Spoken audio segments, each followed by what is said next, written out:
Olá pessoal, eu sou Vinícius e quero hoje aqui trazer uma formação sobre uma missão diferente, uma missão noturna. Então nós vamos falar de um novo tipo de missão que talvez você ainda não conheça. Nós vamos trazer aqui algumas experiências que já foram feitas e já deram sucesso, né? E que a gente possa continuar elas em nossas missões aqui na Arquidiocese de Cascavel.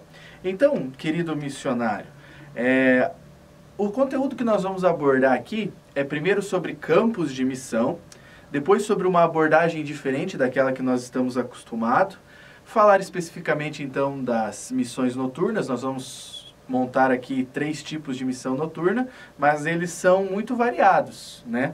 Qualquer lugar pode ser campo de missão, nós vamos aprender isso hoje. Também vamos trabalhar sobre o discernimento de um missionário, aquilo que a gente tem que prever que vai dar errado ou que vai dar certo e fazer, claro, com total discernimento, que é também um dom do Espírito Santo de Deus. E por fim vamos falar, mais uma vez, aquilo que a gente sempre fala em formações de missão, sobre o testemunho. Na missão noturna o testemunho tem um ponto, vamos dizer assim, chave. Continua sendo a chave da evangelização. Sobre campos de missão, a primeira coisa que eu quero falar para você, querido jovem, é que todo lugar é um campo de missão. Seja onde você estiver, pode ser um local para você executar a missão. Vamos dar alguns exemplos aqui. No seu trabalho, em momentos que você está no seu lazer, em momentos de estudos, com a sua família, amigos, tudo isso e muitos outros lugares que você possa estar é campo de missão.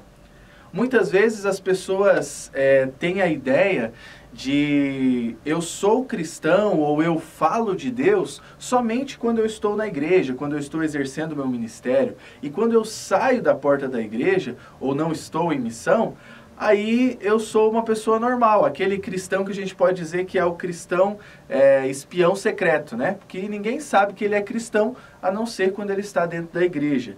E isso não vai de acordo com aquilo que Jesus nos deixou. Então Jesus nos deixou um mandamento muito claro: pregai o evangelho a toda criatura. E eu acredito que quando Jesus nos dá esse mandato, nós só vamos aceitar se nós pautarmos toda a nossa vida sendo um campo de missão.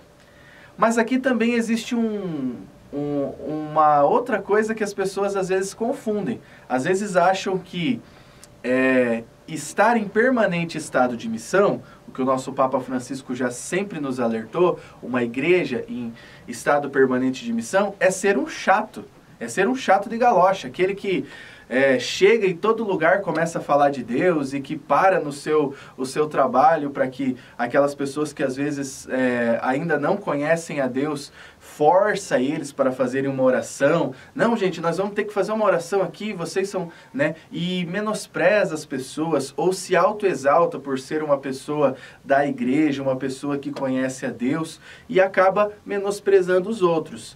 Essa pessoa você vai poder saber que ela vai ser conhecida como chata e a evangelização dela não vai ter nenhum fruto, tá? Muitas pessoas, quando a gente falar de missão noturna, vão falar assim: ah, isso é coisa de gente chata. Não, isso é coisa de quem sabe ser missionário em qualquer lugar, em qualquer momento. Mas o que muda então é a abordagem. É muito diferente quando eu evangelizo pregando um grupo de oração. Eu tenho, sei lá, 50 pessoas, todas voltadas para mim, querendo ouvir a palavra de Deus. Então, é claro que eu vou ter uma postura diferente. A mesma coisa vocês que estão assistindo essa formação, vocês estão todos, né, querendo ouvir o que essa formação vai trazer para vocês. Agora, quando a gente sai do nosso conforto e vai para um campo externo de missão, a gente tem que mudar a abordagem. A abordagem não pode ser a mesma. Eu não posso evangelizar no meu trabalho, chegar lá, pegar um microfone e falar assim: ó, pessoal, então todo mundo senta aí, nós teremos 1 hora de grupo de oração agora aqui no nosso trabalho. E vamos começar aqui a animação, pregação e exposição do Santíssimo. Então é diferente. Muda-se a abordagem. Então, é isso que eu quero que vocês compreendam nesse primeiro momento. Todo lugar é lugar de missão, mas o que muda é a abordagem. Exemplo simples, no seu trabalho, se você for a pessoa mais educada do seu trabalho, a pessoa que ajuda os outros enquanto aqueles outros só pensam em si e não se importam de pisar nos outros para conseguir algo melhor, você já está dando um testemunho cristão, sem falar no nome de Cristo. Nos seus momentos de lazer, quando você estiver viajando e você for simplesmente uma pessoa honesta, que não fure uma fila, que não estacione numa vaga que não se deve e que saiba ajudar os outros quando eles precisam, com certeza você já está dando um exemplo de cristão. Também nos seus estudos, na sua família, quando na sua família acontecem as brigas e você, em vez de ser aquele que põe a lenha na fogueira, você é aquele que concilia, você já está dando um exemplo de que Cristo mudou a tua vida a ponto de que você sabe que a briga não vai valer a pena. Quando você não é aquele amigo vingativo, aquela pessoa que trai o seu amigo quando ele mais precisa de você, você já está provando que Deus, Cristo, te mudou. E tudo isso que eu falei é sem falar no nome de Deus. Mas é claro que não podemos parar por aí. Nós precisamos evangelizar. Vai chegar um determinado momento em que as pessoas vão olhar para você e vão se auto-perguntar: por que você é diferente? E aí é a grande deixa para você falar: eu sou diferente porque Deus me fez diferente. Então, dando sequência aqui nessas nossas missões, nós vamos falar um pouco então do que é essa tal missão noturna e como que isso funciona e quais os exemplos que isso já deu certo, né? Muito do que eu vou falar aqui já foi previamente testado numa missão que a grande maioria de vocês conhecem, que é a Missão Jesus no Litoral. E deu muito certo. Então nós vamos falar um pouco de 3 modalidades de missão à noite. De missões em lugares onde as pessoas não estão esperando, né? Eu considero que o Jesus no Litoral já é um marco de missão onde as pessoas não estão esperando, né? Ninguém está esperando ser abordado e ouvir falar de Deus na praia, mas essas missões noturnas trazem um algo a mais. Ninguém está esperando ouvir falar de Deus, né, justamente à noite, em determinadas circunstâncias, que são essas que nós vamos falar. Para ter uma abordagem diferente, que é um dos temas que nós vamos falar aqui, é necessário ter uma coisa muito importante, que é ter empatia. É necessário se colocar no lugar do evangelizado. É necessário se fazer aquela pessoa a ponto de saber como chegar até ela. Próprio Paulo, né, em suas cartas, ele vai dizer que era necessário se fazer como os pecadores para que eles pudessem entender o grande amor de Cristo. Então, quando ele evangelizava, ele também tinha essa empatia. Então, para evangelizar nessas missões noturnas, você vai ter que ter muita empatia, você vai ter que se colocar no lugar, né? Essa percepção, ela aumenta conforme a tua experiência de missão. Então, se você vai fazer missão pela primeira vez, talvez você vai sentir muito medo, muita dificuldade, mas não perca a fé, continue. Conforme o tempo que você for participando, você vai ver que essa percepção vai começar a aumentar, conforme a tua experiência de missão que você, evangelizador, possui. Alguns exemplos que eu vou dar agora e bem rapidamente para a gente já chegar então nas 3 tipos de missões que nós vamos falar aqui. Como que você abordaria alguém que está em um bar bebendo? Você desistiria dessa pessoa e falaria assim: não, esse não merece ouvir de Deus.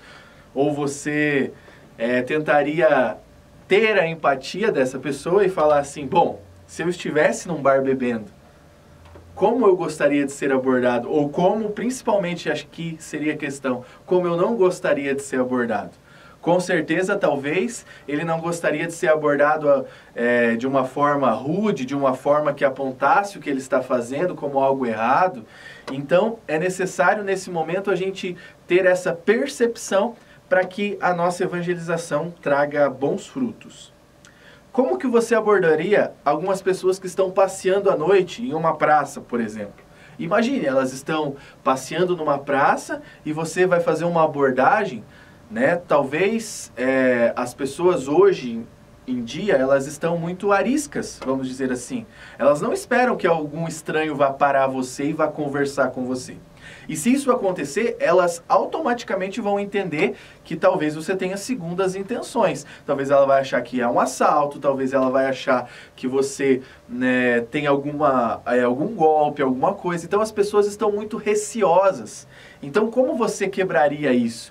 Ou como você, né, se colocando no lugar dessa pessoa, não gostaria que alguém chegasse, né? Não dá para você abordar uma pessoa à noite, chega assim, ô irmão, vem aqui, né? O que vai, a pessoa vai entender nessa abordagem. Então toda essa empatia é necessário para que esses 3 exemplos que a gente vai fazer sejam funcionais. Mais um exemplo, como que fazer o evangelizado se interessar pelo assunto? Como que eu vou fazer com que ele realmente queira conversar comigo e não seja apenas palavras ao vento, né? Simplesmente palavras faladas sem sentido nenhum. Então, é necessário que a gente conheça o evangelizado para, sim, podermos evangelizar da melhor forma. Falando, então, das missões noturnas propriamente dita. Qualquer tipo de missão, aqui eu quero dar uma advertência antes de falar das missões propriamente ditas. Qualquer missão que nós fizermos em locais que não são públicos, que seja de uma propriedade, seja um shopping, seja um local que precisa de uma autorização, né? Mesmo locais públicos, mas que tenha um responsável. Você precisa conversar com o responsável ou com o proprietário deste local, explicando como funciona a missão que você propõe, e aí sim, tendo essa autorização, você pode, é claro, aí dar sequência à evangelização. A fim de que essa evangelização não se perca por uma falta de prudência. Às vezes, na emoção, nós acabamos invadindo determinados espaços que não são nossos, sem a permissão, e aí aquilo que seria muito bom, muito frutuoso, acaba se perdendo ali e manchando então a marca da juventude católica em missão, que somos nós, que queremos levar esse amor de Deus ao conhecimento de todas as pessoas, assim como Cristo nos ensinou. Lembre-se, um lembrete agora para você colocar na cabeceira da sua cama, escrever e guardar no meio da sua Bíblia quando você for fazer missão. Se Jesus não invade o nosso coração, nós missionários também não vamos invadir nenhum espaço e nem a vontade das pessoas. Tá? Vou repetir. Se Jesus não invade o nosso coração, nós missionários também não vamos invadir nenhum espaço e nem a vontade das pessoas. Agora eu quero fazer um adendo aqui. Ter, né, essa prudência de não invadir os espaços não é se acovardar, não é se acomodar no sofá e falar assim, Vinícius, então para que nada disso dê errado, eu vou sentar no meu sofá e não vou fazer missão. Não, nós temos que fazer missão, sim, com prudência, é claro. Então, o primeiro exemplo de missão noturna são as rodas de viola, ou mais conhecidas também como serenatas. Elas já acontecem há vários anos na Missão Jesus no Litoral. E o que consiste então nessa roda de viola?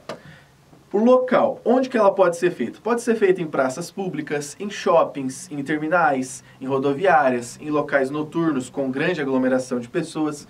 Então, qualquer lugar noturno com grande aglomeração de pessoas. Aqui um ponto bem importante. Como os missionários vão para essa missão? Não vão todos, né, caracterizados de laranja ou com o colete da missão, né? Não, eles vão à paisana, a fim de se mostrar realmente que estão, né, ali como as outras pessoas, mas também evangelizando, né? Até porque, se nos uniformizarmos nesta missão noturna, na roda de viola, nós mostraríamos muito, seríamos confundidos talvez com pessoas que estão trabalhando, que estão executando um serviço, né, referente à população ou alguma coisa. Então, assim, para que possa ser bem vamos dizer assim, espontâneo, a gente, nesse tipo de missão, vai à paisana, sem coletes de missão, sem a caracterização, todos uniformizados de missão. Não, cada um com a sua roupa normal, é claro que com uma roupa de jovem cristão. A dinâmica dessa evangelização é a seguinte: o evangelizador estará em grupos de 10 ou mais pessoas, cantando músicas alegres e querigmáticas. O importante é manter o olhar de amor para as pessoas. Pode, conforme Deus suscitar, realizar abordagens individuais, mas sempre seguindo a orientação do seu líder da missão que você estiver fazendo. Então, isso se dá em grupos. As rodas de violas, elas acontecem realmente, então, em grupos de 10 ou mais pessoas, né? E nesse grupo, vocês vão cantar, vocês vão louvar, vão cantar músicas animadas e também músicas querigmáticas, músicas que falem do amor de Deus, que falem da salvação, que falem, né, do Espírito Santo. Então, todos os temas do querigma podem ser encaixados aqui através de canções. E nisso nós vamos atrair a atenção das pessoas. Imagine comigo agora, numa praça, né, do seu bairro ou da sua cidade, lá naquela praça que você acha que tem mais pessoas no sábado à noite. Um grupo de mais ou menos 20 jovens está lá cantando músicas. Isso vai chamar a atenção das pessoas que estão passando por lá.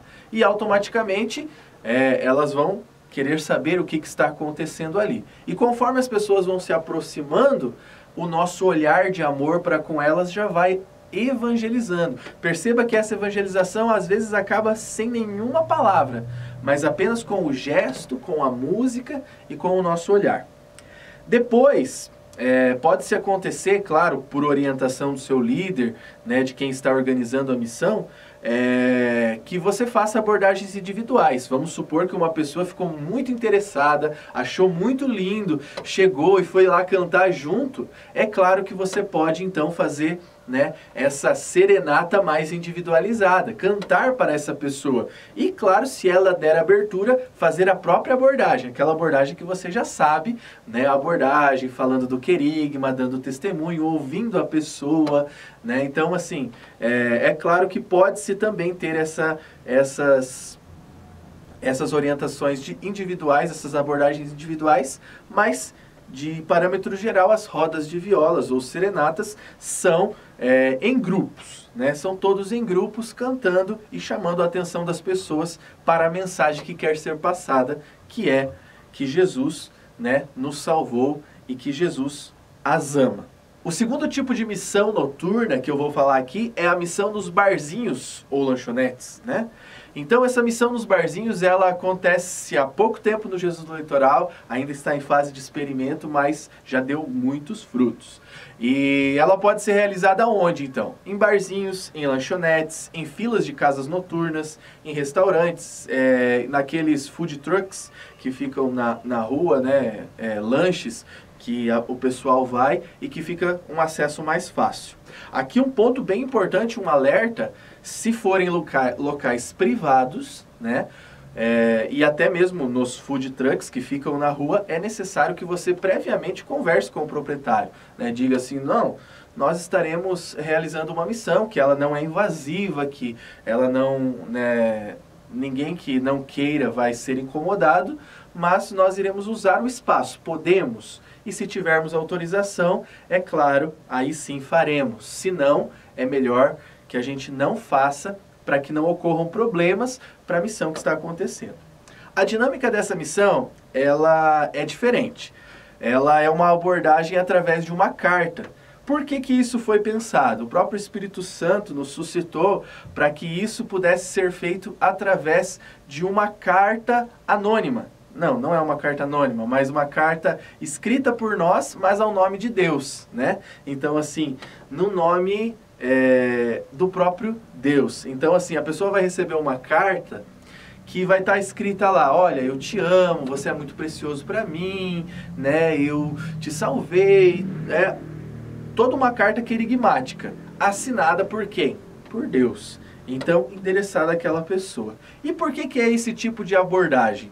Porque se você chegar num barzinho, as pessoas estão o quê?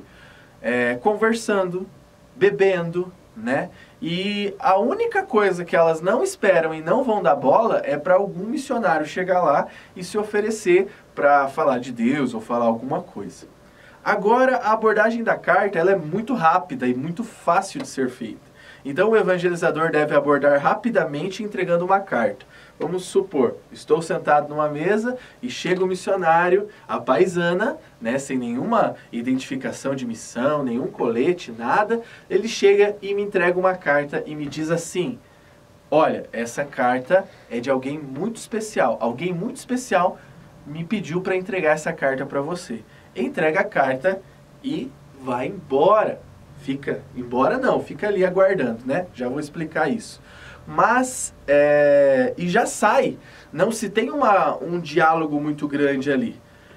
O que pode acontecer nesses casos? Primeira opção, a pessoa não está nem aí para a carta, jogar fora, guardar, empunhar no bolso. Aí você vai interceder por aquela pessoa e a evangelização acabou aí. Acabou aí? Não. Por quê? Porque se ela guardar no bolso, pelo menos, no dia que ela chegar em casa, ela vai pegar aquela carta do bolso e talvez vai ler e vai se sentir tocada por Deus, porque as cartas foram escritas, inspiradas pelo Espírito Santo, pelos próprios missionários. Então é claro que Deus estava falando com aquela pessoa. Mesmo que ela jogar fora, talvez ela vendo outra pessoa ser abordada, ela vai entender que aquela missão também era para ela. Então a missão nunca é perdida, tá? Mas vamos supor que a pessoa, então, no terceiro caso, que é o melhor, que ela leia e dê atenção à carta, e que ela comece a ler e realmente, assim, se sentir impactada com aquelas informações, né? Achar aquilo interessante que Deus está falando com ela através de uma carta. Aí sim, a percepção dos missionários tem que ser: olha, se ela realmente deu importância para a carta, então vamos tentar uma abordagem. Perceba que é tentar uma abordagem. Talvez você vai chegar numa mesa com 4, 5 pessoas, uma vai se interessar, as outras não, e você também não vai conseguir abordar todos, né? Mas se uma pessoa se interessar, você já vai poder ter uma brecha para falar assim: olha, a pessoa que te mandou a carta me pediu para mim te falar que você é muito importante, que Deus te ama muito. E aí querigmar, mas é claro, de uma forma rápida. Perceba-se que você não está na casa da pessoa, você está em um local, né, onde que ela não imaginava isso. Então, a nossa evangelização precisa ser subtraída, precisa ser minimizada para que possa ser mais direta possível. Depois disso, pode-se usar o Ministério de Artes. Caso seja oportuno, se a pessoa der atenção, pode-se cantar uma música querigmática e ainda realizar a abordagem, né? Com discernimento, se for também necessário. Então, e aqui eu quero colocar alguns pontos bem importantes dessa situação, que é talvez um menino abordar uma mulher e a mulher está com o esposo, então tem que cuidar com isso, né? Provavelmente, se a menina vai entregar a carta, entregue para uma mulher. O menino vai entregar a carta, entregue para um homem, né? Porque senão isso pode ser mal interpretado e às vezes a gente, por descuido, pode sair de lá com um missionário com o olho roxo, né? Depois de alguma briga. Então, mas tirando a brincadeira, é necessário toda a prudência para que a gente possa fazer da melhor forma possível, para que isso não seja mal interpretado. A nossa boa intenção não seja mal interpretada. Outro tipo de missão é a missão nos hospitais ou pronto-socorro, postos, né? Essas missões podem acontecer aonde? Em hospitais, UPAs, pronto-socorros, posto de saúde, centros de especialização, todos os locais desses que, por questões de saúde, aglomeram pessoas, não é verdade? Então, aqui também é um local. Perceba que aqui é importante a gente entender que todo local que tem filhos de Deus é local de missão. Em todo local que estiver lá um filho amado de Deus é local para nós fazermos missão. E como se daria uma missão nos hospitais, então? O evangelizador deve sempre levar a alegria. Perceba-se que se você for num hospital evangelizar, talvez o que mais reine lá é a tristeza. Então você tem que fazer o dobro da alegria que você estava para poder evangelizar da melhor forma. Expressar sempre com um sorriso. O sorriso é o melhor Jesus te ama para uma pessoa que está doente. Tentar amenizar a dor do evangelizado.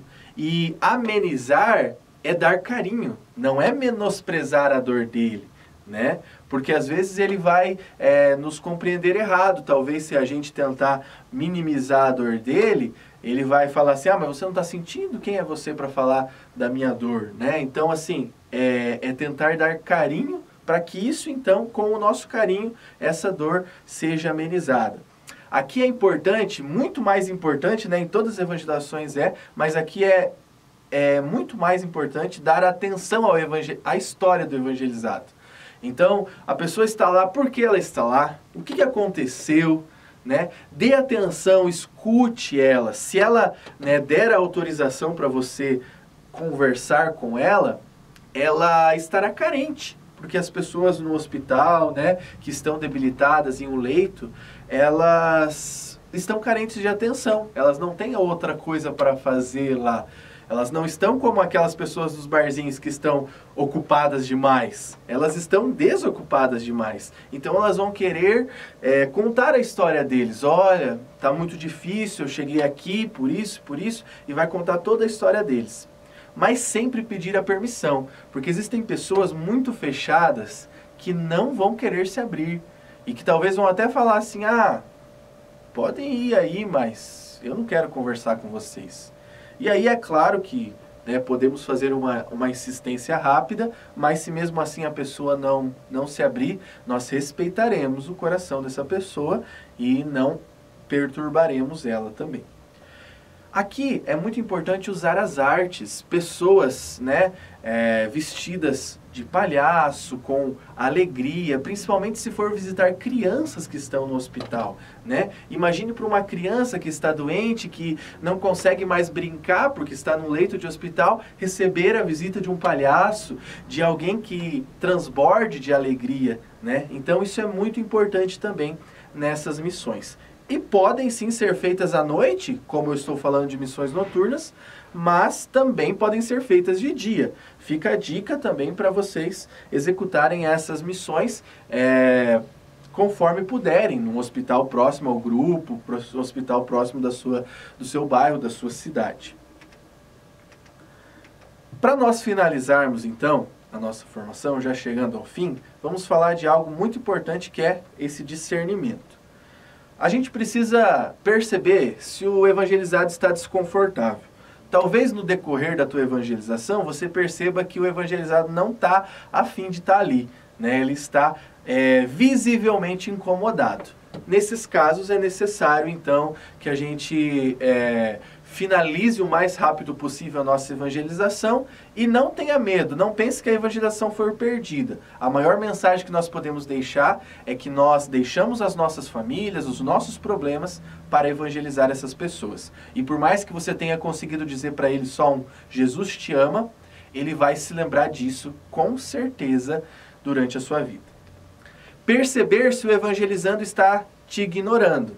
Perceber também se aquela pessoa está se falando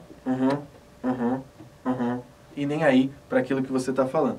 Nesses casos também é necessário acelerar, finalizar a abordagem e deixar esse testemunho. Porque se você ficar insistindo muito, além do testemunho de que você estava lá para evangelizar, você vai deixar o testemunho que você é um chato. Prudência em evangelizar lugares apenas com homens ou com mulheres. Então, também voltando à questão, né, dos barzinhos, você chegar numa mesa, só tem mulheres e o homem abordar. Não façam isso, né? Tenham prudência. A mulher deve abordar, deve falar, então assim, deve entregar a carta, né? Para que não fique algo e possa ser entendido errado, possa ser maliciado a nossa missão.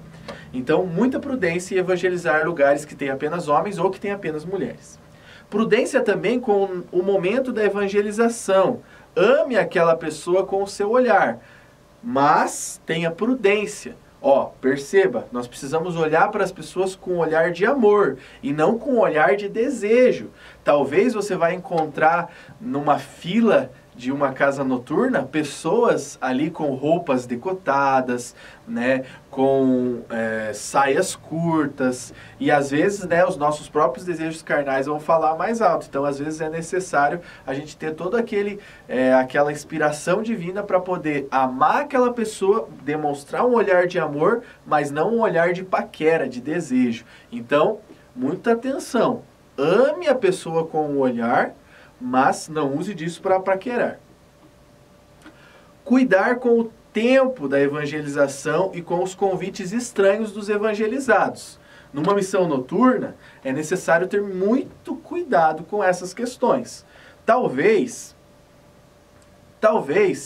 as pessoas vão propor coisas que você não está esperando, né? Abordou lá no bar e vai te chamar assim, então agora vamos lá em casa para você fazer uma oração com minha família.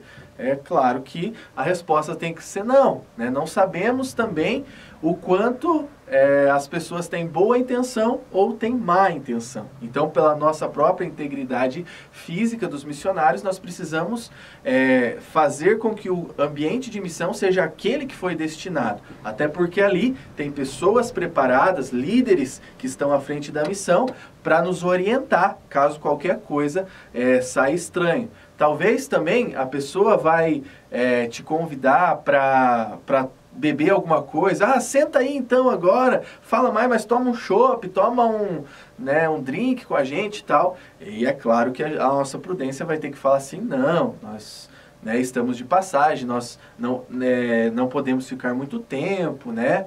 Não precisa negar, né? Falar assim, não, eu não sou desses que fica bebendo, porque senão você está acusando a pessoa. Mas negue de uma forma discreta, diga que você não pode, que a missão precisa continuar, que outras pessoas precisam ser abordadas, que nós temos horário para finalizar a missão. Então, cuide muito com esses convites estranhos que podem aparecer dos evangelizados.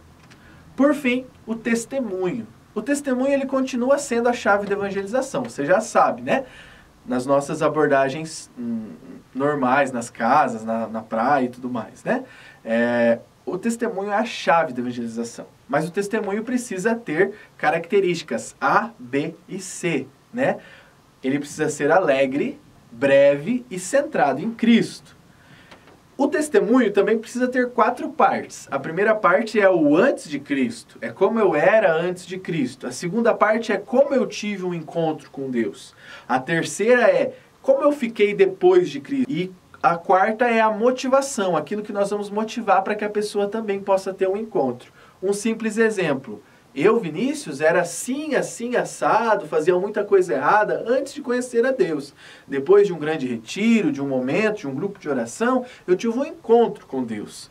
E agora eu sou um Vinícius diferente, que até vem aqui evangelizar as pessoas, que teve a sua vida transformada. Deus transformou a minha família, e aí você vai falar tudo que Deus fez na sua vida. Tudo não, né? Uma parte, porque precisa ser breve. E a motivação. A motivação é muito importante porque mostra que Deus pode fazer na outra pessoa. O testemunho não pode terminar em você, o testemunho tem que terminar apontado para outra pessoa. Todo testemunho precisa terminar com essa mensagem. Se Deus fez na minha vida, Ele pode fazer e muito mais na sua. Nessas situações onde as pessoas não estão esperando a missão, o testemunho é muito importante. É mais importante ainda, pois você é uma experiência viva.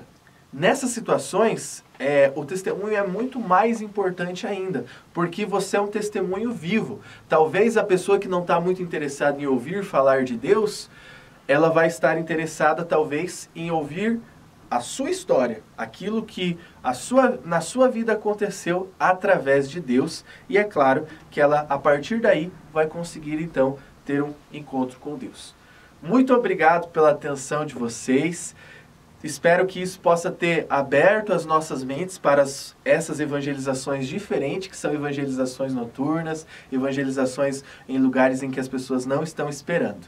Nós temos que ser, sim, sal da terra e luz do mundo. Deus abençoe.